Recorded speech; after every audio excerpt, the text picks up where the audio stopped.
Music और singing से जुड़ी सभी जानकारियों के लिए सब्सक्राइब करें मेरा चैनल और दबाएं बेल आइकन ताकि आपको सारे वीडियोस के अपडेट्स मिल पाएँ सबसे पहले। Thank you. Hello rock stars, नमस्ते। मैं हूं आपका दोस्त vocal coach singer songwriter Ranit Singh और आप सभी का स्वागत है इस चैनल में जिसका नाम है sing along with Ranit. Sing Along, E-Academy for Singers. Learn from your home. तो दोस्तों, लास्ट वीडियो आपने देखा और अपने कमेंट्स दिए। I really liked it. आज जो हम रिएक्ट करने वाले या एनालाइज करने वाले हैं वो जावेद अली जी का ही पॉडकास्ट है। उसी सीरीज़ में आगे हम बढ़ रहे हैं और आज हम जो टॉपिक से स्टार्ट कर रहे हैं वो है जो उनको फर्स्ट ब्रेक मिला था, जो उनकी लाइफ में एक बड़ा उन्होंने एक गाना गाया for the very first time और उनका क्या उसमें फीलिंग्स था और कैसे वो हुआ, उसके पीछे की जो स्टोरी है हम सीधा वहीं से शुरू करने वाले हैं। लेट्स सी कि क्या क्या वो चीज़ें थी जो उन्होंने जब उनको ये ब्रेक मिला तो उन्होंने फील करी। ठीक है, alright, so here we go. ये बात ओवर यूज कभी नहीं हुआ कि मैं हर दूसरी फिल्म में मैं गाने गा रहा हूँ, लेकिन तकदीर का इतना धनी रहा हूँ कि जो भी गाया वो हिट ये हुआ। बात तो है, ये गाने सारे अच्छे हैं। कोई भी गाना, न जाने क्या बात थी, ये क्या बात है कि वो एक पर्टिकुलर एक सेक्शन या उसमें जावेद को बुलाएंगे, इसमें ये करेंगे। बट मेरा थॉट ये है कि मैं यहाँ पे आया था एक ना मुकम्मल तो कोई होता नहीं है, लेकिन वर्सटाइल अपनी छवि बनाने के लिए आया था। मैं बचपन में कुछ गाता था, 5-6 साल का था तो उल्टी सरगम गाता था। सानी धा पा मा गा रे सा धा रे गा मा पा धा नी सा, ऐसा गाता था। सानी धा पा मा गा रे सा पहले गाता था आरोप और अवरोह बनाता था। मेरे नाना जी कहा कहते थे ये हर फन मौला होना चाहिए, कुछ भी दे दो इसको वो गाएगा। साल 2 साल पहले ये गलत बात है आपने गाया। जी जी जी, मैंने गाना सुना है, मैंने कभी भी सपने में भी नहीं स्पेशली वो जो ये जो पार्ट उन्होंने गाया है बहुत बार सुना था मैंने और मुझे बड़ा अच्छा लगा था। और थोड़ा सा मुझे स्टार्टिंग में ऐसा लग रहा था पहले कि ये गाना शायद सोनू निगम जी ने गाया है, जो इस गाने की बात चल रही है, लेकिन बाद में मुझे पता चला कि हाँ जावेद अली जी ने गाया ये गाना and it was a really nice song. कि वो गाना आपने गाया है। तो एक दिन टीवी पे चल रहा था, नीचे सिंगर का नाम आता ना, फिल्म का नाम और सिंगर का नाम, तो वहां पे जावेद अली आया। मैंने वापस देखा, फिर मैंने सर्च किया स्पॉटिफाई पे कि ये सच में गाया है। मैं इनफैक्ट आपको फोन करने वाला था उस टाइम कि when you here Javed Ali तो टिपिकली एक इमेज आती है सूफी ये सोलफुल, बट वो यू नो रेंडिशन, वो ना एक I don't know, you sound completely different in that. हाँ आप देखो श्रीवल्ली गाना आया। हाँ मतलब मैं एक्चुअली पूछना, श्रीवल्ली में आपकी आवाज अभी भी फ्रेश लगती है, इसीलिए मैं बोल रहा हूँ क्योंकि मैं ओवर यूज हुआ नहीं है बहुत ज्यादा। इनफैक्ट जो अभी लेटेस्ट जो मैं गाने गा रहा हूँ उसमें भी ना लोग का ये कहना है आपने कुछ क्या किया है। हर 7 से 8 साल बाद आपकी वॉइस में एक चेंज आता है। तो वो जो चेंज आया है कोविड में आया है। मतलब मैं फोर्सफुली बोला भी है यार मेरी वॉइस को यूज करो यार। हम आपकी ये वाली देखो मेरे लिए भी इम्पोर्टेंट है, मेरे लिए तो इम्पोर्टेंट है ही है, लेकिन मैं ये बात बोल सकता हूँ आपके लिए भी इम्पोर्टेंट होगा 100%। तो और फ्रेश की जहाँ तक बात है तासिम भाई, वो ओवर मेरा कहीं कुछ नहीं हुआ। आप देखो मुझे साल में 50 गाने कहाँ मिलते हैं। चलो जी इस साल है ना तुम तक आ गया, इस साल आ गया जी तुम तुझे मिला आ गया, इस साल आ गया जी कुन फैकुन आ गया, इस साल आ गया जी अर्जियां आ गया, इस साल आ गया जी आपका एक साल में 1-2 गाने गुजारिश आ गया, इस साल आ गया जी कहने को जश्न बहार आ गया, तो ये इस साल आ गया जी इश्क ज़्यादे आ गया, है ना। लेकिन है ना ऐसा चंक में मुझे गाने नहीं मिले। कोई एक कंपोजर मिले थे मुझे, उन्होंने बोला कि अभी जो तुम्हारा टोन है ना वॉइस का, अभी तक का सबसे बेस्ट टोन निकल के आया है वॉइस में। अब उसमें मैंने ध्यान भी दिया है और वो नेचुरल भी है। सही बात। अभी कैसा हो गया, अच्छा देखिए, ये जो इन्होंने बात बोली कि इनकी आवाज़ को ओवर यूज़ नहीं किया गया है, यानी कि बहुत सारे म्यूज़िक डायरेक्टर्स ने बहुत सारी मूवीज़ में और बहुत सारे गाने निकलवा दिए जावेद अली जी से, जिसकी वजह से सुनने वाले भी बहुत ज़्यादा यूज टू नहीं हो गए। जैसे आज की डेट में अरिजीत सिंह जी को हर मतलब आपको कितने गाने तो आप सुन भी नहीं पाते होगे, मिस कर देते होगे, क्योंकि हर 2-4 दिन में एक गाना अरिजीत सिंह जी का ही आ जाता है। तो अब इससे चलो ये चीज़ अच्छी है कि अरिजीत सिंह जी की फ़ैन फॉलोइंग बहुत तगड़ी है कि उनके सारे गाने आप सुनते हैं और एक्नॉलेज करते हैं, लेकिन ये हर आर्टिस्ट के साथ नहीं होता। तो यहाँ पर इसको मैं तो यही कहूँगा ब्लेसिंग इन डिसगाइज कि आपको कम गाने मिल रहे हैं एंड इसी वजह से लोग आपको सुनते हैं, तो उनको आपकी याद आती है, या आप कुछ सुनते हैं तो उन्हें लगता है हाँ आप कुछ अलग आया है काफ़ी टाइम बाद। तो it's a blessing in disguise, that's what I feel. 100 singer Arijit को फॉलो कर रहे हैं, हाँ 100%। सिंपल आज बात की है। डेट में 100 सिंगर हैं तो आप अलग साउंड कैसे करोगे? That is very important. आप भी जानते हैं ये बात। तो अरिजीत है ऑलरेडी, उसको फॉलो करके आप क्या करोगे? तो आपने आज जो बात बोली है ना, मैं इसकी क्लिप काट के सारे म्यूजिक डायरेक्टर को भेज दूंगा। जब आप इतने सही फेज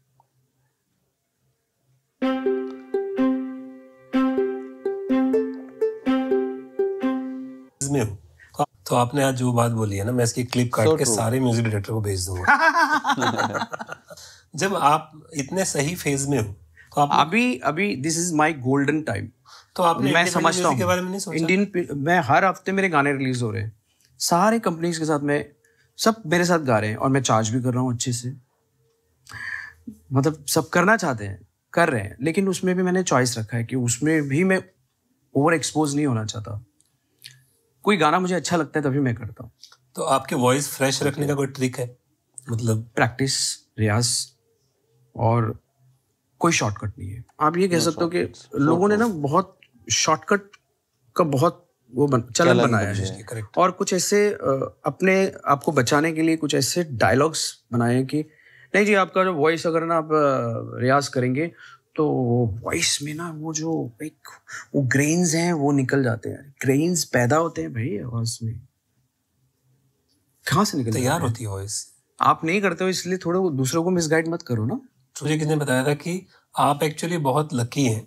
इनफैक्ट सोनू जी ने ना कहीं ये कहा था कि Javed Ali is one of the most underrated singer, और मुझे किसी और ने कहा था कि वो बहुत किस्मत वाले हैं, क्योंकि जो भी इंसान कम खर्च होता है वो ज्यादा लंबा चलता है। हाँ, ये बात इसलिए मैंने बोला ना तारसेन भाई कि देखो हर इंसान चाहता है कि ना वो बहुत सारा काम करे, कुछ करे, बट गॉड ने मेरी डेस्टिनी ऐसे लिखी है कि तुम्हें धीरे धीरे धीरे धीरे धीरे ऐसे मैं दूंगा, छोड़ूंगा, और जो काम करोगे वो नोटिस होगा। करेक्ट। और उसमें भी कैसा होता है कि मेरी हमेशा से ये तमन्ना रही है, मेरे डैड ने भी ये बात बोली कि एक्सक्लूसिव बनो, एक्सक्लूसिव बनो, एवरेज मत बनो, और मेरा हमेशा वही एम रहा है। और by the grace of God अभी मैं तो ये बात नहीं कहता कि, लेकिन आई माइट साउंड कि मैं क्यों इतना बार बार रोक के ये बात बोल रहा हूँ, लेकिन ये सारी बातें मैं अपनी वीडियोस में पहले बोल चुका हूँ, ये वाली भी, कि एक्सक्लूसिविटी चाहिए। और हाँ, थोड़ा सा मैं यहाँ पर जो जावेद अली जी ने बात बोली है कि अब ये अपनी अपनी प्रेफरेंस है, क्योंकि क्या होता है ना, किसी के लिए ओवर मतलब प्रैक्टिस करना, ज़्यादा प्रैक्टिस करना फ़ायदा करता है, किसी के लिए नहीं करता है। अब इसमें बहुत सारे फैक्टर्स है, इसमें बॉडी डिफरेंट है सबकी, और आपकी स्टार्टिंग कहाँ से हुई है। अगर आप बचपन से ही आपको प्रैक्टिस की आदत लग चुकी है तो आपकी बॉडी हैंडल कर सकती है। लेकिन अभी कोई अगर बीच में से स्टार्ट कर रहा है और अगर उसको ये बोल दिया जाए नहीं 5-5, 6-6 घंटे रियाज़ करो, तो ओवर द टाइम उसकी आवाज़ नहीं झेल पाएगी, क्योंकि वो बचपन से वैसा नहीं है। ठीक है। और अगेन कुछ चीज़ें गिफ्टेड होती हैं, किस जैसे होता है ना, एक बंदा मैराथन कर सकता है तो हर बंदा तो नहीं कर सकता। कभी कभी कुछ ऐसी चीज़ें होती हैं जिसकी वजह से फटीग क्रिएट होता है, वो किसी के अंदर कम होता है, वो केमिकल रिलीज़, किसी में वो जल्दी हो जाता है, किसी में लेट होता है। तो ये बॉडी टाइप है, इसको सबको हम एक ही उसमें नहीं रख सकते, ये मुझे ऐसा लगता है। और यस, मेरे हिसाब से आवाज़ चलाने से ज़्यादा दिमाग चलाना चाहिए, और अगर उसका कॉम्बिनेशन मिल जाए तो क्या बात है। मतलब बार बार गाने से अच्छा है कि 2 बार गाओ और 4 बार सोचो कि मुझे क्या गाना है, एंड देन दोबारा गाओ, तो you will achieve the result और जल्दी, मतलब आसानी से भी और जल्दी भी, और विदाउट वेस्टिंग योर एनर्जी। ठीक है, सोचने से।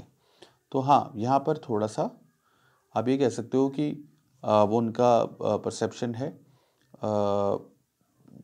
बट आई पर्सनली फील कि वॉइस को रेस्ट की भी ज़रूरत है। जैसे हम जिम करते हैं ना, पूरे टाइम एक्सरसाइज तो नहीं करते, रेस्ट भी ज़रूरी है और दिमाग ज़्यादा चलाने की ज़रूरत होती है आदमी को।